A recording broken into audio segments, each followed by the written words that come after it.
Partir à l'aventure c'est bien, mais par les airs c'est mieux. Beaucoup travailleront à trouver une solution pour conquérir les airs.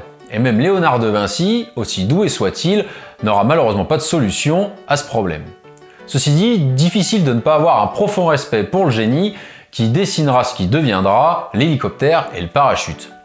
Comme nous allons le voir, il faudra attendre le XVIIIe siècle et l'invention des frères Montgolfier pour voir l'homme s'élever enfin de notre bonne vieille terre.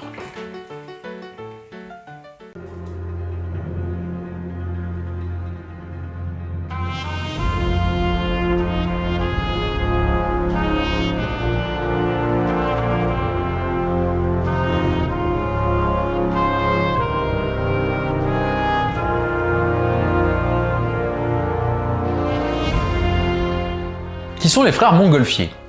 Le premier frère, Joseph Montgolfier, est décrit comme quelqu'un d'imaginatif, rêveur, curieux et inventif. Très mauvais élève, il s'intéresse pourtant aux sciences naturelles et physiques. Son père l'envoie en pension, mais il préfère fuguer plutôt que d'étudier ses leçons. Il va se livrer à des expériences comme à la fabrication de machines. Une fois ses études terminées, et ne voulant pas intégrer la papeterie familiale, il monte un laboratoire de chimie et fait un bref séjour à Paris, pour finalement revenir travailler dans sa ville natale, à Vidalon, où son père lui confie une nouvelle usine de papeterie. Le deuxième frère, Étienne, semble être à l'opposé de Joseph. Il mène à bien des études de sciences et d'architecture à Paris. Il va travailler sous la direction de grands architectes et réalisera des bâtiments pour la papeterie de Jean-Baptiste Réveillon, qui fut à l'origine d'un malentendu évoquant la baisse de salaire des ouvriers en avril 1789. Ce qui provoqua une révolte, prémisse de la Révolution française. Mais revenons à nos deux frères au caractère opposé, qui vont se trouver un projet commun. En 1782, Joseph est logé chez un de ses clients imprimeurs lors d'une tournée commerciale à Avignon. Voulant réchauffer sa chemise dans la cheminée, l'air chaud l'a fait s'élever au-dessus du foyer. Il répéta l'expérience avec un petit tissu de soie et cet embryon d'aérostat s'éleva jusqu'au plafond. Joseph écrivit à son frère resté à Annonay: prépare des provisions de taffetas, de cordage, et tu verras une des choses les plus incroyables du monde. Joseph venait de découvrir, sans le vouloir, que l'air chaud était plus léger que l'air froid. Après quelques recherches, entre 1782 et 83, il procède à 2 ou 3 ascensions préliminaires avec de petits ballons faits de soie. Suite à ces réussites, ils envisagent la construction d'un plus gros ballon fait de toiles d'emballage consolidées par une triple épaisseur de papier. Les propriétés des environs d'Annonay servent de terrain d'envol. Un bruit circule alors en ville. Les Montgolfier s'adonneraient à la sorcellerie. Afin de couper court à de telles rumeurs, Pierre Montgolfier incite ses fils à organiser une expérience publique. C'est à Annonay, le 4 juin 1783, dans la première cour du couvent des Cordeliers, qu'a lieu la première expérience officielle. Celle de l'envoi d'un aérostat non monté et gonflé à l'air chaud devant le conseil général de l'époque. Il se serait élevé ce jour-là à 1000 mètres et se posa 10 minutes après l'envol à 3 km de son point de départ. C'est la première fois dans le monde qu'un ballon gonflé à l'air chaud s'élève dans le ciel. Les députés font immédiatement leur rapport à l'Académie des sciences à Paris. Le 27 août 1783, le physicien Jacques Charles répète l'expérience au Champ de Mars à Paris, mais préfère l'hydrogène qui est 14 fois plus léger que l'air à cause de sa meilleure force ascensionnelle. Dès lors, une compétition s'engage entre les montgolfières à air chaud et les charlières à hydrogène de Jacques Charles. Les deux frères songent à se faire connaître à Versailles afin d'obtenir du financement, étant donné que leurs essais étaient payés avec leurs propres deniers. L'Académie des sciences forma une commission pour réaliser une démonstration à Paris, en participant aux frais. Étienne se rendra d'ailleurs seul à l'invitation de l'Académie. Il s'installa à la papeterie de son ami et ancien client Jean-Baptiste Réveillon à la Manufacture royale des papiers peints, la Folie Titon, dans l'actuelle rue de Montreuil à Paris. Il lui aura fallu 2 mois pour assembler le ballon cousu à la main qui servira à la démonstration. Un premier essai captif a lieu le 11 septembre 1783 dans le parc de l'usine Réveillon. La commission académique vint assister le lendemain à une deuxième expérience, toujours avec le ballon captif. L'enveloppe détrempée à cause de la pluie de la veille se déchire. Mais la commission ne considère pas qu'il s'agit d'un échec et fixe la démonstration devant le roi la semaine suivante. Le ballon est inutilisable. Un nouveau est donc construit en 5 jours, nommé le Martial. Le 19 septembre 1783, les frères Montgolfier procèdent à l'envol d'une montgolfière avec à son bord 3 animaux domestiques. Un coq, un canard et un mouton. Alors pourquoi un mouton? Eh bien tout simplement pour voir comment réagit un animal qui n'est pas destiné à voler.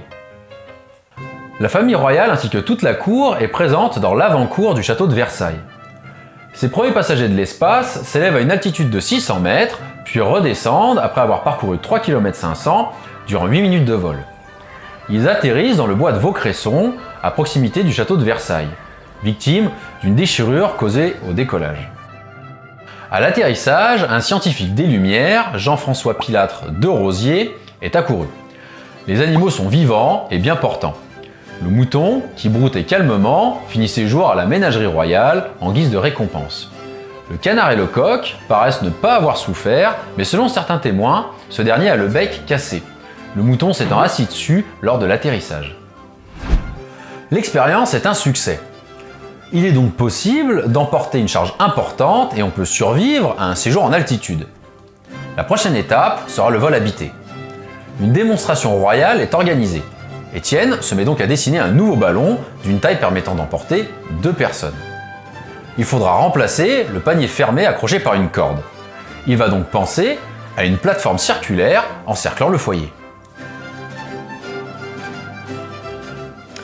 Le lâcher-tout se fera devant le dauphin de France au château de la Muette, le 21 novembre 1783. Pilâtre de Rosiers monte lui-même dans le ballon construit par les frères Montgolfier, accompagné du marquis d'Arlandes afin d'équilibrer le poids dans la nacelle. La montgolfière, baptisée le Réveillon, est prête à partir pour le premier vol humain de l'histoire. Le ballon, de 2400 m3, fait d'une enveloppe de soie de 20 mètres de haut et 16 mètres de large, fera vivre aux 2 hommes 25 minutes de vol pour une distance de 10 km. Pilâtre réussit son atterrissage sur la butte aux Cailles, se trouvant dans l'actuel 13e arrondissement de Paris et non loin de la place d'Italie. Le ballon des Montgolfier aura fait voler en toute sécurité les 2 premiers hommes de l'histoire. Le 10 décembre 1783, Joseph et Étienne furent nommés à titre exceptionnel membres correspondants de l'Académie des sciences. Leur père, Pierre, reçut des titres de noblesse et sa papeterie de manufacture royale le 15 avril 1784. Les 2 frères eurent donc le titre de chevalier, leur devise étant « Sic itur ad astra ».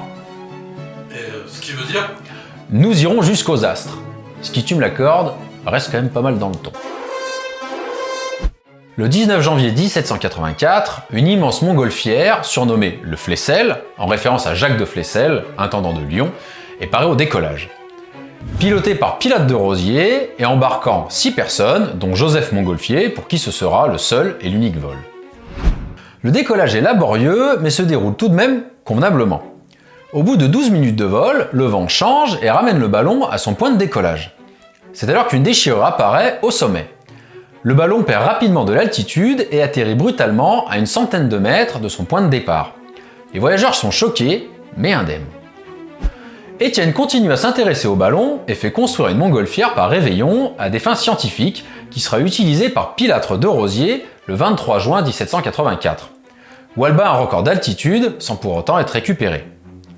Entre 1785 et 1787, Joseph, Étienne et leur frère Alexandre essayent d'obtenir des fonds pour construire un ballon qu'ils veulent diriger. Mais le projet s'enlise faute de subventions. Ils abandonneront peu à peu l'aéronautique. Après plusieurs vols, Pilâtre rêve désormais de traverser la Manche.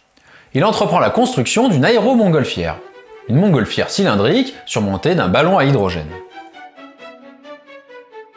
Il s'envolera avec un avocat chimiste, Pierre-Ange Romain, au-dessus de Boulogne-sur-Mer le 15 juin 1785.